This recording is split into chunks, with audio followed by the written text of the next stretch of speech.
गुम है किसी के प्यार में दिल सुबह शाम। भारतीय सिनेमा में बहुत कम ऐसी अदाकाराएं हैं जिनके नाम पर ही फिल्म डिस्ट्रीब्यूटर फिल्में आंखें बंद करके लेते थे। उनके पिता थे मशहूर south Indian actor Gemini Ganesh और माँ थी पुष्पा वल्ली जो खुद एक एक्ट्रेस थी। उनके पिता ने उन्हें कभी स्वीकार नहीं किया और घर की आर्थिक हालत ठीक नहीं थी। 13 साल की उम्र में वो स्कूल छोड़कर एक्टिंग में आ गई क्योंकि परिवार को पैसे की ज़रूरत थी। उन्हें ज़बरदस्ती फिल्मों में धकेला गया और शुरुआत में वो तेलुगु फिल्मों में चाइल्ड आर्टिस्ट के तौर पर नजर आई। शुरुआत में रेखा जी को ग्लैमर गर्ल के तौर पर टाइपकास्ट किया गया। रेखा जी और अमिताभ बच्चन की जोड़ी ने बॉलीवुड को हिला दिया। भारतीय दर्शकों को रेखा के रूप में पहली ऐसी सुपरस्टार अदाकारा मिली जिनकी सोलो फिल्में एक के बाद एक हिट रही। उस समय के सुपरस्टार अमिताभ बच्चन को भी टक्कर देने में कहीं पीछे नहीं रही। उमराव जान रेखा जी के करियर का टर्निंग पॉइंट थी। इसमें उन्होंने एक तवाइफ का रोल किया जो क्लासिकल डांस, शायरी और इमोशन से भरा था। खून भरी मांग उनकी सबसे आइकॉनिक सोलो फिल्म है। कुल मिलाकर उन्होंने 180 से ज्यादा फिल्में की और 2010 में पद्म श्री सहित कई सम्मानों से उन्हें सम्मानित किया गया। सलामे इश्क मेरी जान जरा कबूल कर लो गाना एक कल्ट क्लासिक बन गया। नमस्कार दोस्तों, स्वागत है आपका हमारे आज के इस एपिसोड में। मैं हूं आपकी दोस्त प्रियदर्शनी। जैसा कि आप जानते हैं कि मैं हर एपिसोड में फिल्मों से जुड़ी जानकारियां आपसे शेयर करती हूं, तो आज हम बात करते हैं रेखा जी की। भारतीय सिनेमा में बहुत कम ऐसी अदाकाराएं हैं जिनके नाम पर ही फिल्म डिस्ट्रीब्यूटर फिल्में आंखें बंद करके लेते थे, क्योंकि इनकी फिल्में बॉक्स ऑफिस पर 100% हिट की गारंटी मानी जाती थी। ऐसी चंद हसीनाओं के लिस्ट में एक नाम कई सालों तक सबसे ऊपर रहा और आज भी वही मुकाम बरकरार है, और वो नाम है रेखा। इनका पूरा नाम है भानु रेखा गणेशन। अब मैं आपको इनके बारे में कुछ ऐसी बातें बताने वाली हूँ जो आपने शायद सुनी भी होगी और शायद नहीं भी, लेकिन यकीन मानिए इनमें कुछ दिलचस्प बातें ऐसी भी हैं जिन्हें जानकर आप भी इनके फैन बन जाएंगे। तो चलिए शुरू करते हैं। रेखा जी का जन्म हुआ था 10 अक्टूबर 1954 को चेन्नई में।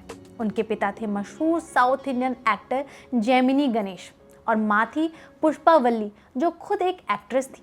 लेकिन उनके माता पिता की शादी नहीं हुई थी, जिसकी वजह से रेखा जी का बचपन आसान नहीं था।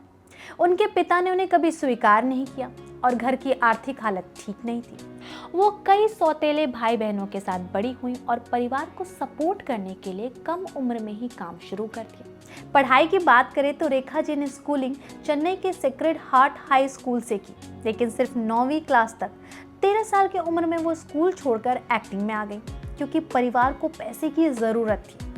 उन्हें ज़बरदस्ती फिल्मों में धकेला गया और शुरुआत में वो तेलुगु फिल्मों में चाइल्ड आर्टिस्ट के तौर पर नजर आई। उनकी पहली फिल्म थी इंटी गुट्टू जो 1958 में आई थी, और फिर रंगुला रत्नम। लेकिन ये दौर मुश्किल था। भाषा का प्रॉब्लम, लुक्स पर क्रिटिसिज्म झेलना पड़ा और इंडस्ट्री में एडजस्ट करना मुश्किल रहा। ऑपरेशन जैकपॉट नल्ली CID 99 से हुई, लेकिन हिंदी सिनेमा में डेब्यू हुआ 1970 की फिल्म सावन भादो से, जो सुपर हिट रही। ये फिल्म बॉक्स ऑफिस पर ब्लॉकबस्टर थी, लेकिन अभी मंजिल दूर थी। शुरुआत में रेखा जी को ग्लैमर गर्ल के तौर पर टाइपकास्ट किया गया। लोग उनके लुक्स, वजन और हिंदी पर हंसते थे। फिर भी उन्होंने 1970 में कई फिल्में की, जैसे रामपुर का लक्ष्मण। उस फिल्म के गाने गुम है किसी के प्यार में दिल सुबह शाम में रेखा जी इतनी सुंदर दिखाई दी कि यहीं से उनको काफ़ी सारे फैन फॉलोइंग मिलनी शुरू हो गई। और बाद में आई नमक हराम, जहाँ से लोगों ने उन्हें पहचानना शुरू किया। इसके बाद अचानक प्राण जाए पर वचन न जाए में उन्होंने थोड़ा बोल्ड अंदाज दिखाकर सबको सरप्राइज कर दिया। लेकिन असली ट्रांसफॉर्मेशन आया 1970 के मिड में। रेखा जी ने योगा, डाइट और हिंदी सीख कर खुद को बदल के रख दिया। दो अनजाने से लोग उन्हें सीरियस एक्ट्रेस मानने लगे। धीरे धीरे उनकी एक्टिंग की तारीफ होने लगी। अलाप और खून पसीना, जहां रेखा का एक अलग ही रूप सामने आया। यहाँ ग्लैमर गर्ल की छवि से हटकर उन्होंने कैरेक्टर पर गहरी मेहनत की और वो दर्शकों की फेवरेट बन गई।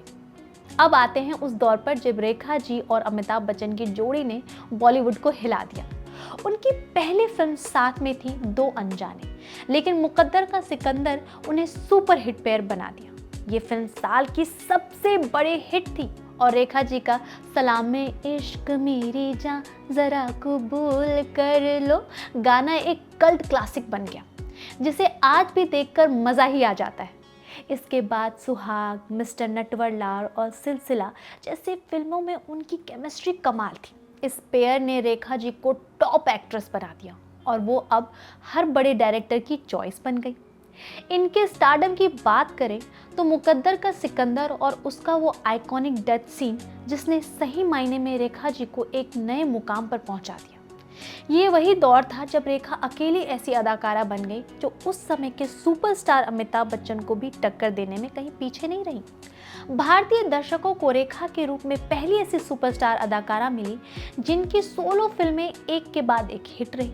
वहीं सिर्फ कामयाबी की सीढ़ी चढ़ती नहीं गई, बल्कि सीधे टॉप पर जाकर बैठ गई। उमराव जान रेखा जी के करियर का टर्निंग पॉइंट थी। इसमें उन्होंने एक तवाइफ का रोल किया जो क्लासिकल डांस, शायरी और इमोशन से भरा था। फिल्म ने उन्हें नेशनल अवार्ड दिलाया और वो बॉलीवुड की पहली फीमेल सुपरस्टार बनी। इस रोल ने उन्हें आइकॉन बना दिया। लोग उनकी एक्टिंग, एलिगेंस, स्टाइल के दीवाने हो गए। उमराव जान से साबित किया कि वो सिर्फ ग्लैमरस नहीं बल्कि डेप्थ वाली एक्ट्रेस हैं। 90s 80s रेखा जी का गोल्डन एरा था, जहां उन्होंने सोलो हिट्स देकर खुद को डीवा साबित किया। खून भरी मांग उनकी सबसे आइकॉनिक सोलो फिल्म है। इसमें उन्होंने एक ही कैरेक्टर में दो शेड्स दिए, एक साधारण गृहिणी और दूसरी बदला लेने वाली बेरहम औरत, और फिल्म बिना किसी मेल स्टार के सुपर हिट रही। ये उनकी पावरफुल परफॉर्मेंस का प्रूफ थी। इसके अलावा खूबसूरत में कॉमेडी, उत्सव में बोल्ड रोल और फूल बने अंगारे जैसी फिल्मों में उन्हें वर्सेटाइल स्टार बनाया। 90s में खिलाड़ियों का खिलाड़ी में विलेन का रोल करके उन्होंने सरप्राइज दिया और फिल्म हिट रही। कुल मिलाकर उन्होंने 180 से ज़्यादा फिल्में की और 2010 में पद्मश्री सहित कई सम्मानों से उन्हें सम्मानित किया गया। दोस्तों, रेखा जी आज भी एक्टिव हैं। 70 की उम्र में भी वो ग्रेसफुल है। उनकी आखिरी बड़ी फिल्म थी सुपर नानी, लेकिन वो टीवी शोज, अवार्ड फंक्शंस और कभी कभी कैमियो करती रहती हैं। 2025 में भी वो न्यूज़ में हैं। वो अब मेंटर रोल्स चुनती हैं और उनकी स्टाइल आज भी इंस्पायर करती है। खैर, आज के एपिसोड में बस इतना ही। उम्मीद करती हूँ आपको हमारा ये वीडियो पसंद आया होगा, और अगर आप ये वीडियो हमारे YouTube चैनल पे देख रहे हैं तो हमारे चैनल को सब्सक्राइब करना ना भूलें और बेल आइकन दबा लें ताकि आपको नेक्स्ट वीडियो के नोटिफिकेशन मिलते रहे। और अगर आप हमारा वीडियो Facebook चैनल पे देख रहे हैं तो हमारे पेज को फॉलो कर लो यार। मिलती हूँ आपसे नेक्स्ट वीडियो में, तब तक के लिए बाय, शब्बा खैर, अपना ख्याल रखें। आपकी दोस्त प्रियदर्शनी। भारत सरकार ने मरणोपरांत परमवीर चक्र से सम्मानित किया। वे परमवीर चक्र प्राप्त करने वाले देश के पहले व्यक्ति हैं। मेजर सोमनाथ ने अपना सैन्य जीवन 22 फरवरी 1942 में शुरू किया। सोमनाथ का बायां हाथ घायल था, फिर भी वो स्वयं मैगजीन में गोलियां भरकर बंदूकधारी सैनिकों को दे रहे थे। दुश्मन हमसे केवल 50 गज की दूरी पर है।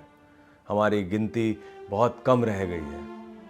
हम भयंकर गोलीबारी का सामना कर रहे हैं, फिर भी मैं 1 इंच से पीछे नहीं हटूंगा और अपनी आखिरी गोली और आखिरी सैनिक तक डटा रहूंगा।